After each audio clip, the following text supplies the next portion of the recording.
ГСП онлайн. Городские новости сейчас.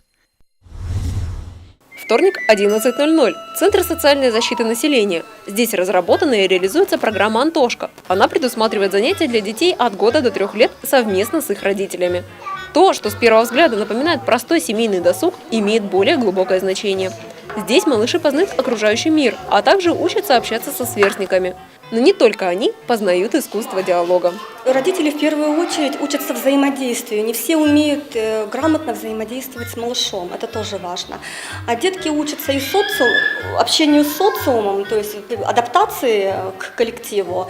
Опять же, я повторюсь, уже говорила, что они потом очень легко идут в садик, потому что у них уже адаптация к обществу и к малышам, и к их родителям уже произошла. Сегодня дети вместе с родителями делают аппликацию и лепят из пластилина. Помимо этого успевают несколько раз провести различные физминутки. Из-за возраста детей занятие длится 40 минут. Для плавной, как следствие, спокойной адаптации к социуму группа небольшая, до 8 малышей.